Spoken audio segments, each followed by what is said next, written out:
பர்திமேயு சுவிசேஷ ஊழியங்கள் வழங்கும் நற்செய்தி நேரம். தேவ செய்தி பாஸ்டர் ஆர். அகஸ்டின். இந்த நாளில் உங்களோடு பேசி வருகிறேன்.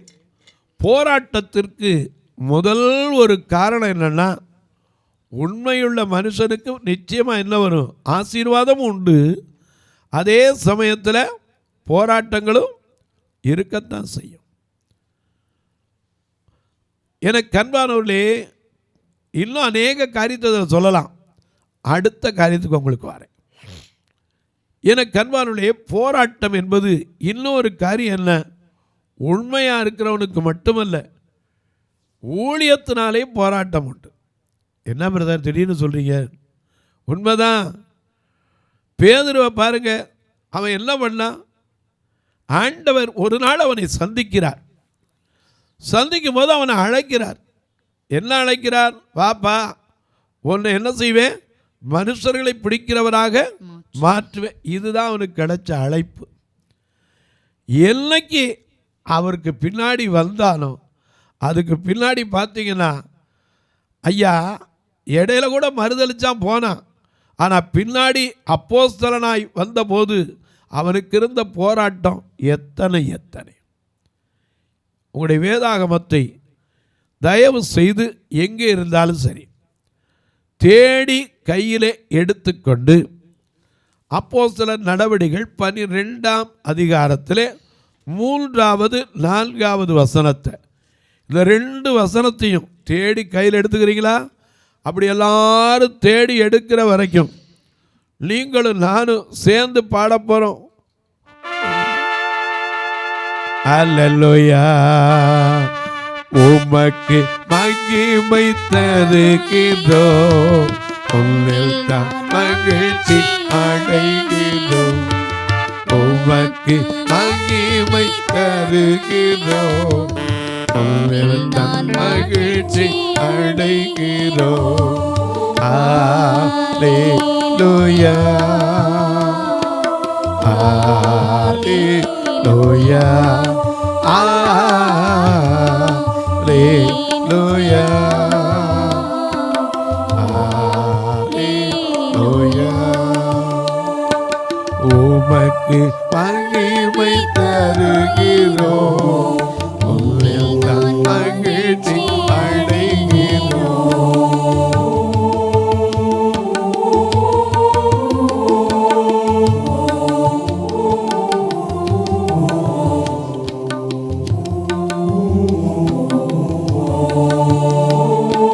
தாழ்மையில் அடிமையை நோக்கி பார்க்கிறேன்,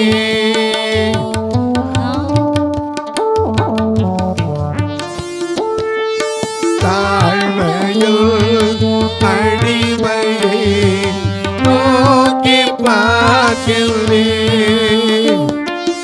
உயர்த்தி மகிழ்கிறோம்,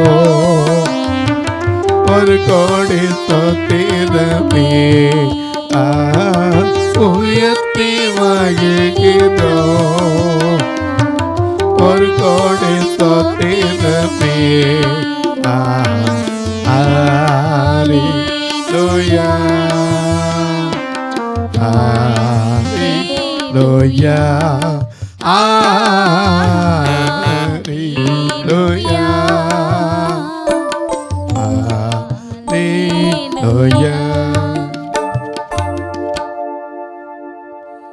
எனக்கு கல்வானிலே எடுத்திருப்பீங்க. இப்போ வாசிக்க சொல்லட்டுமா?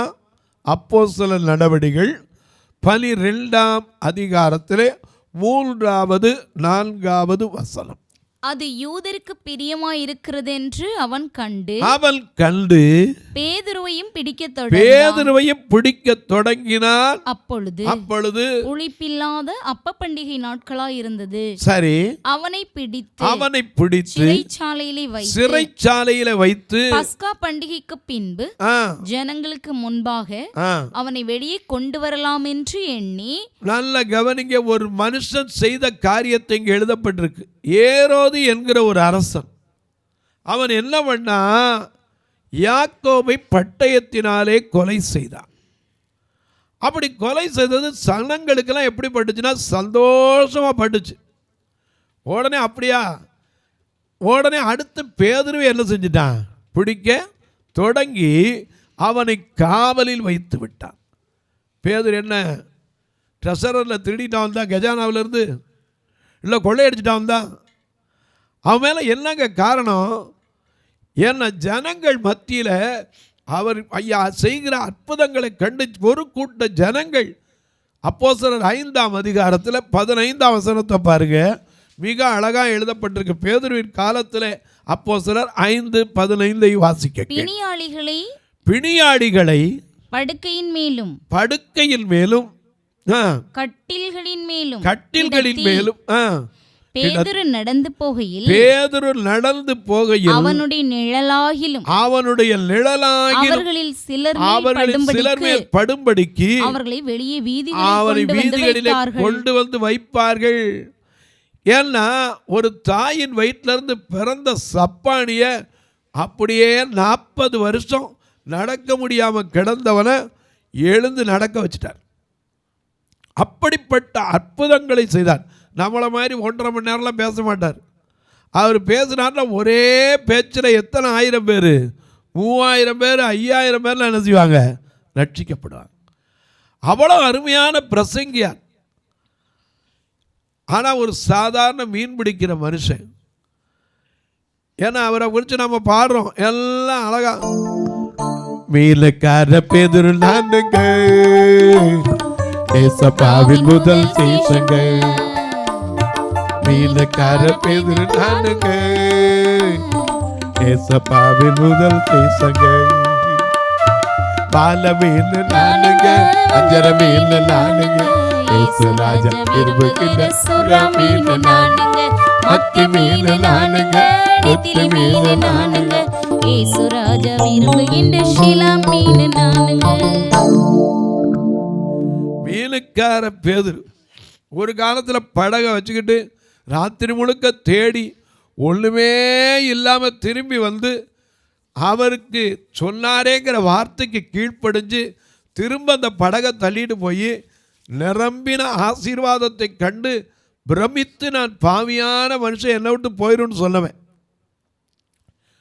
இந்த பேதுருவை பார்த்தா ஆண்டவர் சொன்னார். மத்தேயு எழுதின சுவிசேஷம் 16ஆம் அதிகாரம் 16 18 வசனம் வரை வாசிக்கும் போது இந்த பேதுருவை குறித்து சீமோன் பேதுரு பிரதியுத்தரமாக, நீர் ஜீவனுள்ள தேவனுடைய குமாரனாகிய கிறிஸ்து இயேசு கேட்டார். எப்பா ஜனங்கள் எல்லாரும் என்ன சொல்றாங்க? ஒரு சிலர் யோவான்னு சொல்றாங்க, ஒரு சிலர் எலியான்னு சொல்றாங்க, ஒரு தீர்க்கதரிசில ஒருவர்னு சொல்றாங்க. சரி, அவங்க என்ன வேணா சொல்லட்டும், நீங்க என்ன சொல்றீங்கன்னு கேட்டார். அப்ப சொன்னா, நீர் ஜீவனுள்ள தேவனுடைய குமாரனாகிய கிறிஸ்து என்றார். இயேசு அவனை நோக்கி யோனாவின் குமாரனாகிய சீமோனே, நீ பாக்கியவான், மாம்சமும் இரத்தமும் உனக்கு வெளிப்படுத்தவில்லை, பரலோகத்தில் இருக்கிற என் பிதா உனக்கு வெளிப்படுத்தினார். மேலும் நான் உனக்கு சொல்லுகிறேன், பேதுருவாய் இருக்கிறாய். இந்த கல்லின் மேல் என் சபையை கட்டுவேன், அதை பாதாளத்தின் வாசல்கள் அதை மேற்கொள்வதில்லை. பரலோக ராஜ்யத்தின் திறவுகோல், அது மட்டுமல்ல பரலோகத்தின் திறவுகோல். ஏன்னா இன்னைக்கு திறவுகோலை பத்தி உங்களுக்கு நிறைய தெரியும். தங்கத்துலலாம் சாவி செஞ்சு வித்தாங்க. ஏன்னா பரலோகத்தை திறக்கிற அவர் தாங்க திறக்க முடியும். அவர் தான் நமக்கு சொன்னார், திறந்த வாசலை வைத்திருக்கிறேனார். ஒருவனும் அதை பூட்ட முடியாது, திறக்கவும் முடியாது. ஆனால் சாவி செஞ்சுட்டாங்க. பேதுருவுக்கு ஆண்டவரே சொன்னார், பரலோகத்தின் திறவுகோலை நான் உனக்கு கொடுப்பேன். அதுக்கு என்ன, அதுக்கு அர்த்தம், பூலோகத்திலே நீ கட்டுகிறது எதுவோ, பூலோகத்துல எதை கட்டி ஜெபிக்கிறியோ அது பரலோகத்திலும் கட்டப்பட்டிருக்கும், பூலோகத்திலே நீ கட்டவிழ்ப்பது எதுவோ அது பரலோகத்திலும் கட்டவிழ்க்கப்பட்டிருக்கும் என்றார். என கண்வளை இந்த பேதுரு அவனுக்கு வந்த போராட்டம் என்ன தெரியுமா? சப்பானியை நடக்க பண்ணதுலேருந்தே ஆரம்பிச்சிருச்சு. ஏன்னா அதுக்கு பின்னாடி பார்த்தீங்கன்னா அப்போ 5ஆம் அதிகாரத்தில் அப்போஸ்தலர் நடவடிக்கையில் பேதுரு காலத்தில் தான் ஒரு பெரிய குடும்பம் பொய் சொன்னதுனால நியாய தீர்ப்பு நடந்தது. யாரு? அனனியா, சப்பீராள். இவங்க 2 பேரும் தனக்குரிய காணியாட்சியை விற்று கொண்டு வந்தாங்க. அந்த நாட்களெல்லாம் அப்போஸ்தலருடைய பாதத்தில் வச்சு தான் பொதுவாக எடுத்துக்குவாங்க. எப்படின்னு கேட்பீங்க? அப்போஸ்தலர் நடவடிக்கைகள் 2ஆம் அதிகாரம் 44ஆம் வசனத்தை வாசிக்க கேட்போம். அப்போஸ்தலர் நடவடிக்கைகள் 2ஆம் அதிகாரம் 40. விசுவாசிகள் எல்லாரும் ஒருமித்திருந்து சகலத்தையும் பொதுவாய் வைத்து அனுபவித்தார்கள். இன்னைக்கு இருக்கிற விசுவாசிகளை சொல்லல. இன்னைக்கு இருக்கிற விசுவாசிகள் எப்படி நமக்கே தெரியும். எனக்கு கண்பார்வை, அன்னைக்கு இருந்த விசுவாசிகள் எல்லாம் ஒருமித்திருந்தாங்க. முதல்ல இன்னைக்கு ஒருமனப்பாடு சபைக்குள்ளே இல்லை. அதை குறித்து இன்னொரு நான் பேசுகிறேன். ஒருமனப்பாடு ஏன் வரணுங்கிறதுக்கு எபேசியர் 4ஆம் அதிகாரத்தில் முதல் 2-3 வசனத்தை வாசித்து பார்த்தீங்கன்னாலே உங்களுக்கு தெரியும். ஏன்னா இன்னைக்கு ஒருமனப்பாடு வரணும்னா நம்ம என்ன செய்யணும், அதை குறித்து உங்களோட இன்னொரு நான் பேசுகிறேன். ஏன்னா ஒருத்தர் கேட்டாங்க, ஒருமனப்பாடு மட்டும் வரலையேங்கன்னு. அந்த ஒன்னஸ் வரணும்னா என்ன செய்யணுங்கிறதுக்கு இன்னும் வேதத்தில் பல காரியம் இருக்கிறது. இன்னைக்கு பேதுரு ஒன்று என்ன செய்தார்? ஒரு சமயத்தில் கேட்டவர் தான். மத்தேயு 19ஆம் அதிகாரம் 27-28 வசனத்தை பாருங்க. மத்தேயு எழுதின சுவிசேஷம் 19ஆம் அதிகாரம் 27-28 வசனத்தை. அப்பொழுது பேதுரு அவரை நோக்கி, அப்பொழுது பேதுரு யாரை நோக்கி? உன் கையில பரலோகத்தின் திறவுகளை கொடுப்போமா, நீ எதை கட்டுறியோ அது கட்டப்படும், எதை கட்டவிழ்க்கிறியோ கட்டவிழ்க்கப்படும் சொன்னவரை நோக்கி தான் இப்ப கேட்கிறார். என்ன கேட்கிறார்? இதோ நாங்கள் எல்லாவற்றையும் விட்டு உம்மை பின்பற்றினோமே எங்களுக்கு என்ன கிடைக்கும்? எங்களுக்கு என்ன கிடைக்கும்னா அதற்கு இயேசு மறு ஜென்ம காலத்திலே மனுஷகுமாரன் மகிமையுள்ள சிங்காசனத்தின் மேல் வீற்றிருக்கும் போது என்னை பின்பற்றின நீங்களும் இஸ்ரவேலின் 12 கோத்திரங்களையும் நியாயம் தீர்க்கிறவர்களாக 12 சிங்காசனங்களின் மேல் வீற்றிருப்பீர்கள் என்று. அல்லேலூயா. இப்படிப்பட்ட ஒரு பதவி. ஏன்னா நமக்கு அவர் சிங்காசனத்தோட கூட உட்கார வைக்கிறது மட்டுமில்ல, ஜெயம் கொள்ளுகிறவன் எவனோ அவனோ என்னோடு கூட உட்காரும்படி அருள் செய்வேன். அவர் இங்க 12 கோத்திரங்களை நியாயம் தீர்க்கிற பொறுப்புலையும் கொண்டு வைப்பார். பேதுரு என்னத்தை விட்டு வந்தாரு? எத்தனை வருஷம் ஆச்சோ வலை, எத்தனை வருஷம் ஆச்சோ படகு. ஏன்னா அதை வச்சு தான், அதுதான் அவனுடைய தொழில். விட்டுட்டு வந்தான், அப்படியே எல்லாத்தையும் விட்டுட்டு வந்தான். ஆனால் என்ன கிடைக்குது? ஒரு நாள் நிச்சயமாக அந்த சிங்காசனத்தில் இருந்து நியாயம் தீர்க்கிற ஒரு பெரிய பாக்கியம் இருக்கிறது. எனக்கு கண்வாளை இந்த பேதுருக்கு போராட்டம் என்ன தெரியுமா? சிறைச்சாலையில் பிடிச்சி அடைச்சிட்டாங்க. என்ன தப்பு செஞ்சார்? ஏன் போராட்டம் வந்துச்சு? சிறைச்சாலையில் ஏன் அடைக்கப்பட்டார்? ஜனங்களுக்கு அது பிரியமாக இருந்துச்சு, உடனே அடைச்சிட்டாங்க. அடுத்த நாள் தீர்ப்பு வர்றதுக்கு முன்னாடி அந்த போராட்டத்துக்காக ஜெபம் பண்ணினாங்க ஒரு கூட்ட மக்கள். அப்படி ஜெபித்த போது அவன் கர்த்தர் ஒரு தூதரை அனுப்பினார். 5வது வசனத்தில் பார்க்கிறோம். அப்போஸ்தலர் 12:5 பேதுரு 2 சங்கிலிகளால் கட்டப்பட்டு, அப்படியே பேதுரு சிறைச்சாலையிலே காக்கப்பட்டிருந்தான். சபையார் அவனுக்காக தேவனை நோக்கி ஊக்கத்தோட ஜெபம் பண்ணினார்கள். நாம பாரும்ல, சிறைப்படுத்தினவற்றை சிறையாக்கி விட்ட அதிதீனமுள்ள உபகார வல்லனே, சிறைப்படுத்தினவற்றை சிறையாக்கி விட்ட அதிதீனமுள்ள எங்கள் உபகார வல்லனே, குறையதுனை அண்டினோர் இறைவா என்னை ஜபிக்கும், குறையை அண்டினோர் இறைவா என்னை ஜபிக்கும், குற்றங்கள் அளவில் முற்றும் முடிய கண்பார்த்து இயேசுவே கிருபாசனபதியே, கெட்ட இளைஞர் என்னை விட்டருள் இயேசுவே கிருபாசனபதியே, காசினியில் புன்னை அன்றி தாசனென கதறவு கண்ணிலே சருமவன் மண்டலதிபா, காசினியில் புன்னை அன்றி தாசன் என கதறவு கண்ணிலே சருமவன் மண்டலதிபா, நேசமாய் இழைக்கிறங்கி மோசம் அடைங்காது, நேசமாய் இழைக்கிறங்கி மோசம் அடைங்காது, நித்தனை என்னை திருத்தி வைத்தருள் புத்தி வருத்தி இயேசுவே கிருபாசனபதியே.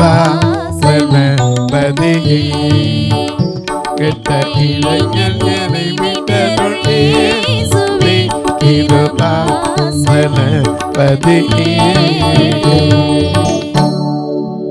எனக்கு அன்பான நல்லா கவனிங்க. பேதுருக்கு வந்த போராட்டத்துக்கு காரணம் என்ன? அவன் பிரசங்கத்தில் ஒரே பிரசங்கத்தில் 3000 பேர் ரட்சிக்கப்பட்டாங்க.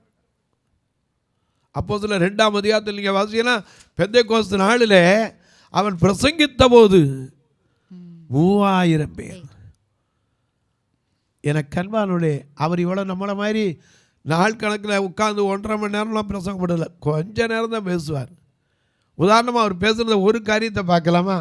அப்போஸ்தலர் நடவடிக்கைகள் 3ஆம் அதிகாரம் 12ஆம் வசனத்தை 12ஆம் வசனத்திலிருந்து பேதுரு அதைக் கண்டு ஜனங்களை நோக்கி இஸ்ரவேலரே இதை குறித்து நீங்கள் ஆச்சரியப்படுகிறது என்ன? அவருடைய பிரசங்கத்தை பாருங்க. இப்படி சப்பானி நடக்கிறானே, இத்தனை வருஷமா பிச்சை கேட்டு உட்கார்ந்துருந்தவன் எப்படியா நடக்கிறான், எப்படி நடக்க வைக்க முடிஞ்சு, இதை குறித்து நீங்கள் ஆச்சரியப்பட வேண்டாம். நாங்கள்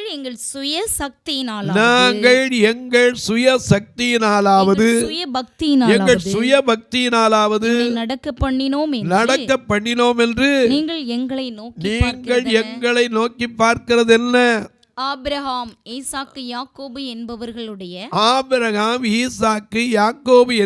என்பவர்களுடைய தேவனாகிய நம்முடைய பிதாக்களின் தேவன் நம்முடைய பிள்ளையாகிய இயேசுவை மகிமைப்படுத்தினார். பாத்தீங்களா பிரசங்கம் எப்படி இருக்கு? மகிமைப்படுத்தினார். அவரை நீங்கள் ஒப்புக் கொடுத்தீர்கள். அவரை விடுதலையாக்க தீர்மானித்த போது பிலாத்து ஒருவேளை நினைச்சா நான் விடுதலையாக்கிடலாமான்னு தீர்மானம் பண்ணுனா அவனுக்கு முன்பாக என்ன செய்தீங்க? அவரை மறுதலித்தீர்கள். பரிசுத்தமும் நீதியும் உள்ளவரை நீங்கள் மறுதலித்து கொலைபாதகனை ஆனா நம்ம பாடுறோம்ல, கள்ளனையே விட்டுவிட யூதர்களுக்காக, கள்ளனையே விட்டுவிட யூதர்களுக்காக காவலனை குருசரைய பாவிகள் கேட்டா, காவலனை குருசரைய பாவிகள் கேட்டா, சரணம் சரணம் அனந்தா சச்சிதானந்தம் சாமிதில் வைந்தா மொசல்ல சரணம் பதம்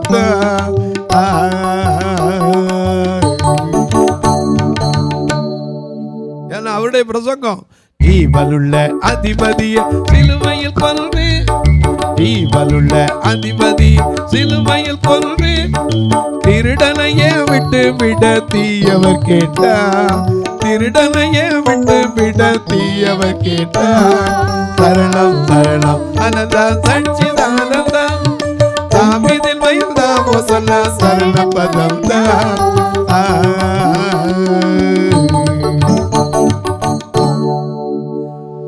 பிலாத்து அவரை விடுதலையாக்க தீர்மானித்த போதும் கூட நீங்க என்ன செய்யல? விடல. அவரை என்ன செய்தீங்க? கொலை செய்யும்படி ஒப்பு கொடுத்தீங்க. ஜீவாதிபதியை கொலை செய்தீர்கள். அவரை தேவன் மரித்தோரிலிருந்து எழுப்பினார். அவரை தேவன் மரித்தோரிலிருந்து மரணத்தின் சங்கிலிகளை முறித்து, மரணமே உன் கூரங்கே, பாதாளமே உன் ஜெயமெங்கே என்று ஜெயத்தோடு எழும்ப பண்ணினார். அதற்கு நாங்கள் சாட்சிகளாய் இருக்கிறோம். அவருடைய நாமத்தை பற்றும் விசுவாசத்தினாலே, அவருடைய நாமத்தை பற்றுகிற விசுவாசத்தினாலே, அவருடைய நாமமே நீங்கள் பார்த்து அறிந்திருக்கிற இவனை பலப்படுத்தினது.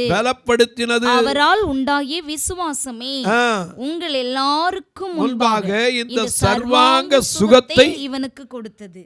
அதை கேட்டவன எத்தனை பேர் ரட்சிக்கப்பட்டிருப்பான்? 40 வருஷம் நடக்க முடியாம பிச்சை கட்டுக்கிறதோ நடக்கிறானா? எனக்கு அன்பானவர்களே, அவ்வளவு வல்லமையுள்ள ஒரு ஊழியக்காரன். ஆனால் அவனை சிறைச்சாலையில் பிடிச்சி ஏன் அடித்த போது கூட அவன் என்ன சொன்னான் தெரியுமா? அப்போஸ்தலர் நடவடிக்கைகள் 5ஆம் அதிகாரம் 40-41 வாசிக்க கேட்போம். அப்பொழுது அவர்கள் அவனுடைய யோசனைக்கு உடன்பட்டு அப்போஸ்தலரை வரவழைத்து அடித்து இயேசுவின் நாமத்தை குறித்து பேசக்கூடாது என்று கட்டளையிட்டு இயேசுவின் நாமத்தை குறித்து இது எங்கேயும் பேசக்கூடாதுன்னு கட்டளை கொடுத்தாங்க. அவர்களை விடுதலையாக்கினார்கள். சரி, அவருடைய நாமத்துக்காக அவருடைய நாமத்திற்காக தாங்கள் அவமானம் அடைவதற்கு பாத்திரராக எண்ணப்பட்டபடியினால் சந்தோஷமாய் ஆலோசனை சங்கத்தை விட்டு புறப்பட்டு போய் தினம்தோறும் தேவாலயத்திலே வீடுகளிலேயும் இடைவிடாமல் உபதேசம் பண்ணி இயேசுவே கிறிஸ்து என்று பிரசங்கித்தார்கள். அவ்வளவு இருந்த பேதுரு. ஆனா அவருக்கு என்ன பண்ணா தெரியுமா? சிறையில் பிடிச்சி அடைச்ச போது கூட ஒரு தூதனை அனுப்பி திருப்பி கதவை திறந்து வெளியே கொண்டாந்துட்டாங்க. போய் அங்கேருந்து கூட்டம் வரைச்சோன்னா அவங்கள காணோம். காவல் பூட்டின மாதிரி இருக்கு. அப்போஸ்தலர் நடவடிக்கைகள் 19ஆம் அதிகாரம் 19ஆம் வசனத்தை பாருங்க. 5:19 அப்போஸ்தலர் 5ஆம் அதிகாரம் 19ஆம் வசனத்தில் வாசிக்கும் போது கர்த்தருடைய தூதன் ராத்திரியிலே சிறைச்சாலையின்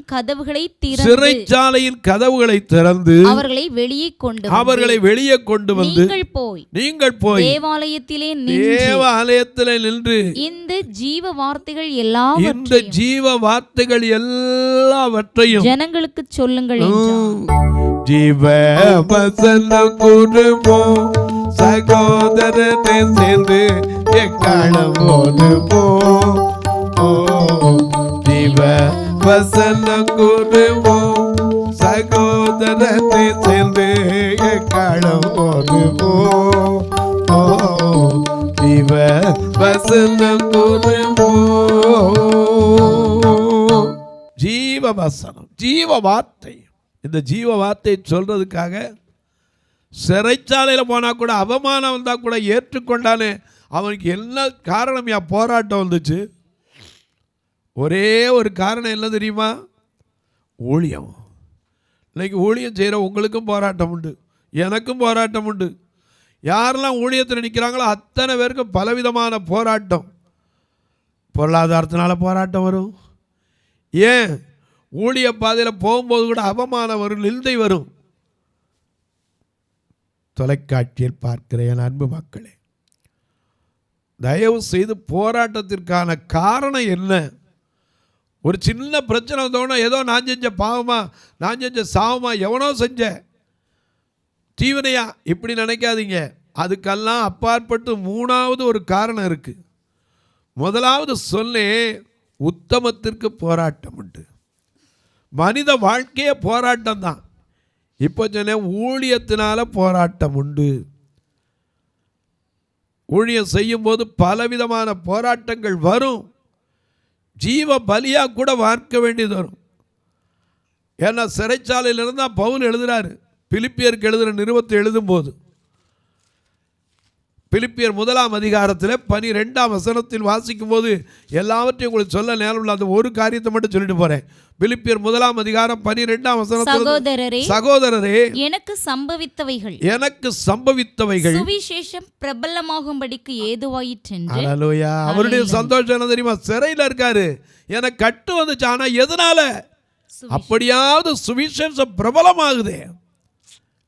சொன்னேன், போராட்டங்கள் வரும்போது நமக்கு எதனால போராட்டம் வந்துருச்சுன்னு தெரிஞ்சா நீங்களும் தப்பிச்சுக்கிறீங்க. அவர் சொல்லும்போது அழகா இங்கே எழுதுறாரு, சகோதரரே எனக்கு கட்டு வந்துச்சு. ஆனா அந்த கட்டு எதனால வந்துச்சு? சுவிசேஷ பிரபலமாகிறதற்கு ஏதுவாயிற்றென்று நீங்கள் அறிய மனதாயிருக்கிறேன். அரண்மனை எங்கும் உள்ளவர்களுக்கும் மற்ற யாவருக்கும் என் கட்டுகள் கிறிஸ்துவுக்குள்ளான கட்டுகள் என்று வெளியரங்கமாகி, சகோதரரில் அநேகர் என் கட்டுகளாலே கர்த்தருக்குள் திடன் கொண்டு, ஆண்டவருக்குள்ள திடன் கொண்டு, பயம் இல்லாமல் திருவசனத்தை சொல்லும்படி அதிகமாய் துணிந்திருக்கிறார்கள். ஹல்லேலூயா. பவுல் எழுதுறார், இதை போராட்டம் ஊழியத்தில் வருங்க, வராதுன்னு சொல்லலை. ஊழியத்தினாலேயும் போராட்டம் உண்டு. ஆனால் அந்த போராட்டத்தில் உங்களுக்கு நல்ல போராட்டம் முடியும். அதனால தான் பவுல் சொல்றாரு, தன்னுடைய வாழ்க்கையை முடிக்கும் போது கூட நல்ல போராட்டத்தை போராடினேன், ஓட்டத்தை முடித்தேன். தொலைக்காட்சியில் பார்க்கிறவர்களே, இந்த நிகழ்ச்சியை நாள்தோறும் பார்க்குறீங்க, கேட்குறீங்க, சந்தோஷம் அடைகிறீங்க. ஒரு வார்த்தை இதுக்காக ஜெபம் பண்ணுங்க, தொடர்ந்து வர்றதுக்காக ஜெபிங்க, தேவைகள் சந்திக்கப்பட ஜெபிங்க. அது மட்டும் இல்லை, எனக்கு அன்பானவர்களே 2 ஆலயம் உண்டு. மதுரையில் இருக்க ஆலயத்திலலாம் போன வாரத்தில் ஒருத்தர் வந்தார். நான் சொல்லிக்கிட்டே இருந்தேன், ஆஸ்பெட்டாஸ் ஓடெல்லாம் உடஞ்சி போய் முந்தி பெண்களை தங்க வச்சுருந்தா இப்போ தங்க வைக்க முடியலன்னு சொல்லி ஒருவர் வந்தார். அன்றைக்கு பார்த்துட்டு சந்தோஷம் வச்சுட்டு போனார். நாங்கள் சீக்கிரத்தில் ஜெபம் பண்ணுறோம் ஐயா, ஏதாவது செய்கிறோன்னார். எனக்கு அன்பானவர்களே திருநெல்வேலி ஆலயத்தில் இன்னொரு அறை கட்டப்பட வேண்டும். ஏன்னா தங்கி இருக்கிற பார்வையற்றவருக்கு இடம் பற்றாக்குறை இருக்குது, இடம் இருக்குது, ரூம் பற்றாக்குறை இருக்குது. இன்னொரு அறை கட்டப்படுவதற்கு கர்த்தர் சிலர் எழுப்பி தரணும். அது மட்டுமல்ல, ஒவ்வொரு வாரமும் சாப்பிடாமல் நான் யாரையும் அனுப்புறதில்லை. உங்கள் பிறந்த நாள், திருமண நாள் போன்ற நல்ல நாட்களிலே ஒரு நேரம் உணவு கொடுக்க, ஒரு ஆத்துமாக்களை அழைத்து வர்றதுக்கு வேன் வாடகை இல்லை, பார்வையற்றவர் மரித்தா கூட அந்த ஃபியூனரல் காரியம் செய்வதற்கு எத்தனையோ பார்வையற்றவங்க நீங்கள் ஒரு நல்ல துணிமணி கூட இல்லாமல் இருக்காங்க. இப்படிப்பட்ட உதவுகிறதற்கு கர்த்தர் உங்களை ஏவினால் நீங்களும் தாராளமாய் தொடர்பு கொள்ளலாம்.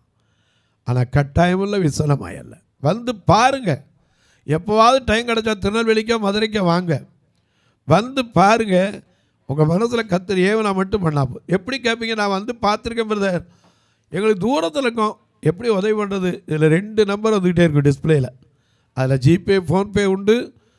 மற்றபடிக்கு என்கிட்ட கேட்டாலும் எல்லா விளக்கங்களையும் உங்களுக்கு சொல்லுவேன். இப்போவும் உங்களுக்காக நான் ஜெபிக்க போகிறேன். அதுக்கு முன்னாடி உங்கள் ஜெபக்காரி எது இருந்தாலும் காலை 10லேருந்து 5 மணிக்குள்ளே எப்போதும் சொல்லலாம். இப்போ உங்களுக்காக ஜெபிக்கட்டுமா? நல்ல பிதாவே, எதினால் போராட்டம் இல்லாத ஒரு மனிதன் இல்லை. ஆனால் போராட்டம் சத்துருவினால் மட்டும்தான் அல்ல, பாவத்தினால் மட்டுமல்ல, அதையும் தாண்டி உத்தமனுக்கு போராட்டம் உண்டு, உண்மையுள்ளவனுக்கு போராட்டம் உண்டு, தேவனுக்கு பயந்து நடக்கிறவனுக்கு போராட்டம் உண்டு. அது மட்டுமல்ல, ஊழியம் செய்கிறவர்களுக்கும் போராட்டம் உண்டு. இந்த போராட்டம் நல்ல போராட்டமாய் முடிய கர்த்தர் உதவி செய். இயேசுவின் நாமத்தில் ஜெபிக்கிறேன் நல்ல பிதாவே, ஆமென், ஆமென். சபை ஆராதனை ஞாயிறு காலை 10 மணி முதல் 12 மணி வரை. இடம் பர்திமேயு சுவிசேஷ ஆலயம், அன்னை சத்யா நகர், இளமனூர் அஞ்சல், சக்கிமங்கலம் வழி, மதுரை மாவட்டம். பின்கோட் 625201 மற்றும் பர்திமேயு சுவிசேஷ ஜெப வீடு, plot number 107, Eden garden, Muthur, Tirunelveli. Pincode 627011. சிறப்பு உபவாச கூட்டம் ஒவ்வொரு மாதமும் 2வது சனிக்கிழமை காலை 10 மணி முதல் 1 மணி வரை நாகர்கோவில் YMCA ஹாலில் வைத்து நடைபெறுகிறது. மற்றும் ஒவ்வொரு மாதமும் 4வது சனிக்கிழமை காலை 10 மணி முதல் 1 மணி வரை திருநெல்வேலி புதிய பேருந்து நிலையம் அருகில் உள்ள கிரேஸ் ஹாலில் வைத்து நடைபெறுகிறது. எங்கள் எல்லா ஆராதனைகளிலும் கலந்து கொண்டு தேவனை மகிமைப்படுத்த அன்பாய் அழைக்கிறோம். உங்கள் உதாரத்துவமான காணிக்கைகளினால் இவ்வூழியத்தை தாங்க விரும்பினால் R Augustine, account number 5021364331, IFSC code IDIB 000B066, Indian bank, BP Kulam, Madurai.